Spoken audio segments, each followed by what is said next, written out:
You're watching Famous Dave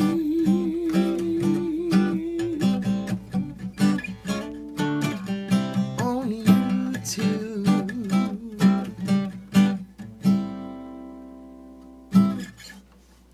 All right, and good morning. I updated my software, so it's a little bit confusing getting everything going here for you, but I've got smoother transitions now. I can go type thing.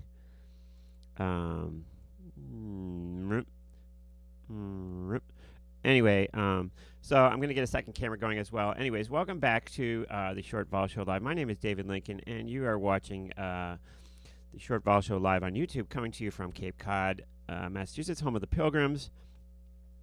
I was streaming some, allegedly some Dead and Company stuff the other day.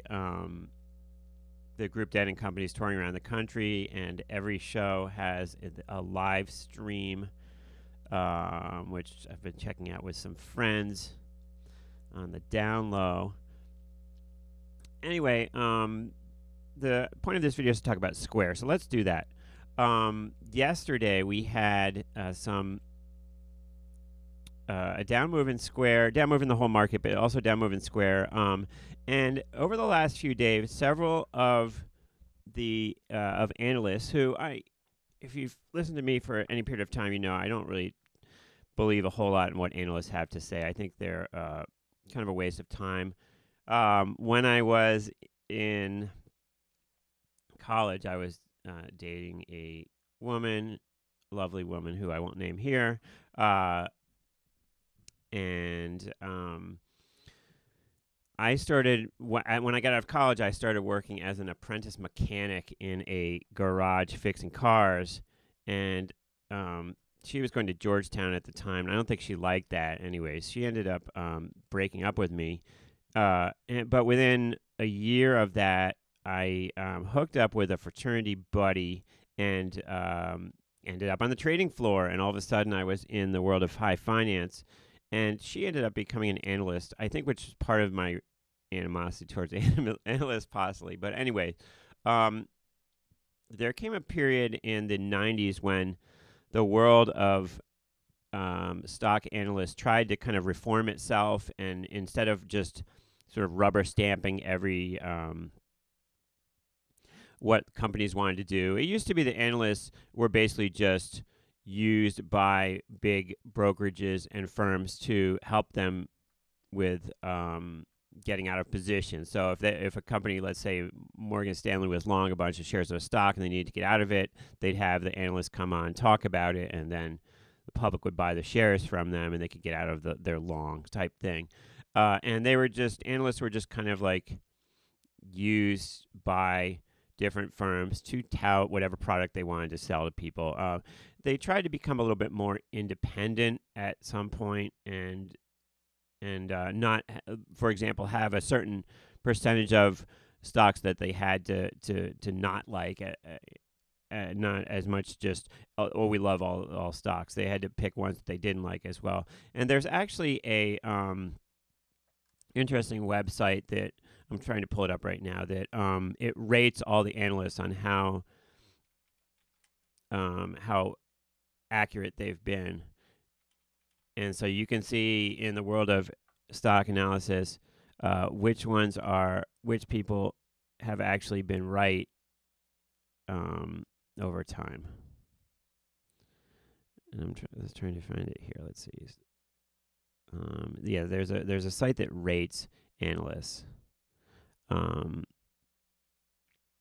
And I guess there are also cryptocurrency analysts, of course. Okay, so it's called TipRanks, the website that rates analysts. Let's see if we can pull it up here. TipRanks. And it's kind of interesting to see what these guys who, the top analysts in the world, what stocks do they like? It's kind of interesting, right? If these guys are, the thing is that just because somebody was right in the past doesn't mean they're going to be right moving forward. I made that mistake when I was younger. I used to get these mutual fund magazines, and you look, what was the best performing fund last year? Now, the best performing fund last year is not necessarily going to be the best performing fund this year. In fact, it might not be because it did so well last year. it might actually be worse performing this year. So chasing what happened in the past doesn't always work. However, if you see some guy that's been a top ranked guy for a long time, for many years, then might be a good thing to follow him. So here's tip ranks. Know who to trust. This is a good one to check out different analysts and just see what the top guys, which stocks do the top guys like, right? Reserved for premium members. Anyway, best rated, worst rated. So this is called Tip Ranks. It's an interesting website. Anyway, so yesterday, yeah, Square. Excuse me. If we look at time and sales, I think we can see yesterday's time and sales still. Let's see if that'll work.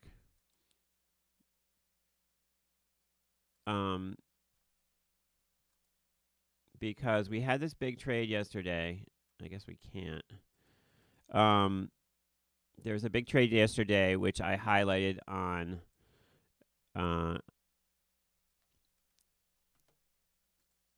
Twitter and StockTwits. So I'll try to pull up my post here for you as we go to a blank screen here. Twitter.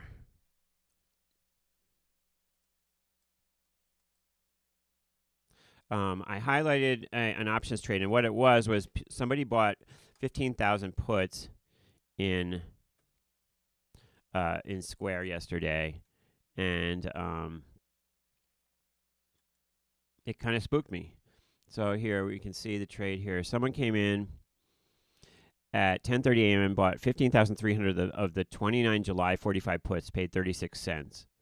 And if we look at this trade and how it came about online, you can't see the time and sales because it's white from yesterday. But essentially, if we look at this options series here and we go to volume, this was the 29 July series. And I set up on top here to volume. Stay with me just 1 second.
Yeah, I'm sorry about that. I missed you just barely a bunch of times,